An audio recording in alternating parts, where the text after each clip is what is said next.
19-20 décembre, donc dans quelques jours ce week-end. Alors là, on est en circonscription, sur le terrain, on finit le terrain en circonscription. Et hier, j'étais à Arras pour aller soutenir une mobilisation d'éleveurs et d'agriculteurs. Alors, ce qu'il faut bien comprendre sur la mobilisation des éleveurs, qui a défrayé la chronique, notamment en raison de moyens de police démesurés déployés en Ariège, c'est que c'est une façon pour le gouvernement de montrer les muscles avant la signature du Mercosur. Parce que le 18, il y a une mobilisation d'agriculteurs qui est prévue à Bruxelles de longue date, et donc ça, c'est assez encadré. Si on remonte un peu le fil sur le Mercosur, le gouvernement a dit devant les Français et devant les agriculteurs français, écoutez, nous sommes opposés, bien entendu, au Mercosur, donc ils disent ce que les agriculteurs français ont envie d'entendre. Ensuite, ils vont à Bruxelles.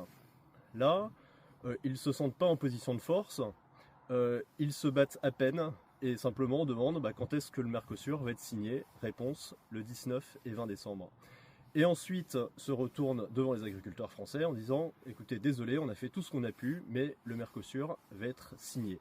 Et à côté de ça, donc jeudi 18 décembre, vous avez une mobilisation d'agriculteurs qui est assez cadrée, faite par la FNSEA à Bruxelles.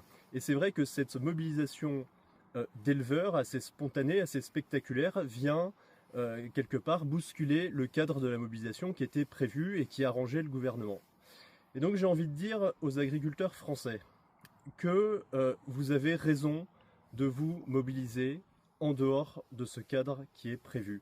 Parce qu'il ne faudrait pas que le Mercosur soit signé en catimini, avec une mobilisation simplement symbolique, et qu'à la fin, l'État simplement sorte le chèque, sorte le chéquier, pour essayer d'acheter la paix des agriculteurs, étant entendu que ce Mercosur va littéralement tuer l'agriculture française. Donc vous avez raison de vous mobiliser en dehors du cadre qui était prévu.